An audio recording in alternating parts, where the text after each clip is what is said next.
All right, gather round, grab a coffee, maybe a bagel, because your girl has thoughts. So first of all, the internet tells me Steve Rogers, well, hello, is back in Avengers Doomsday. And I'm like, excuse me, sir? Didn't you retire? Didn't you slow dance into the sunset with Peggy Carter like a World War II Hallmark card? And now suddenly he's clocking back in? Meanwhile, poor Sam Wilson is over here like, so am I still Captain America? Or am I just borrowing the shield on weekends?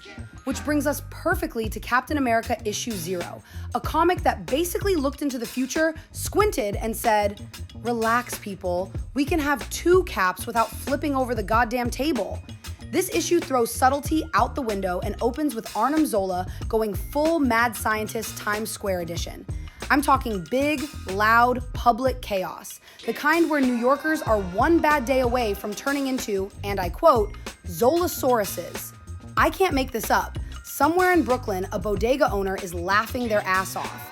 Luckily, the city gets 2 for the price of 1 on Captain America's that weekend. Steve Rogers and Sam Wilson. Captains America. Captain America's. Team America. Whatever. The grammar may be flawed, but you get the vibes, yeah. This issue is basically a buddy action movie with shields. The real joy isn't the punching, it's the rhythm. Steve and Sam move like 2 people who've been finishing each other's sentences since 1969. They split up, not because of drama, but because they trust each other. Sam takes the sky, Steve stays on the ground till needed, and neither feels like the backup cap. And the book is very aware of the question everyone's asking. Who deserves the shield?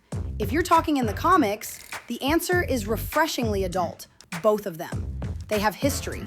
They're similar, they're different, and neither one is trying to out-cap the other.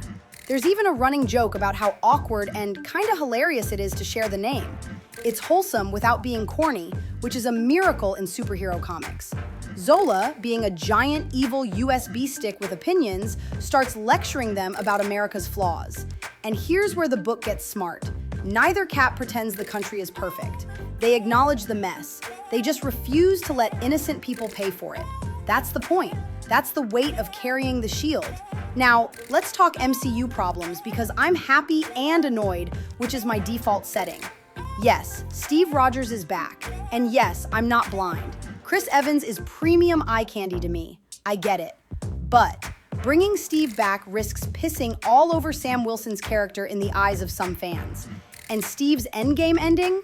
Well, he lived out the American dream. Nice house, hot wife, and a home when half the country are paying over $2 grand a month to live in a 1-bedroom off a common elevator. Shout out to Lex Luthor. So if Steve strolls back in like, miss me? It better be for a damn good reason. Because if it's just nostalgia cosplay, that's cheap. And cheap is not what Captain America stands for. 'Cause, let's face it, these days America ain't cheap. The hopeful part? Captain America Issue 0 proves this can work. 2 caps, no insecurity, and no disrespect. Just shared purpose.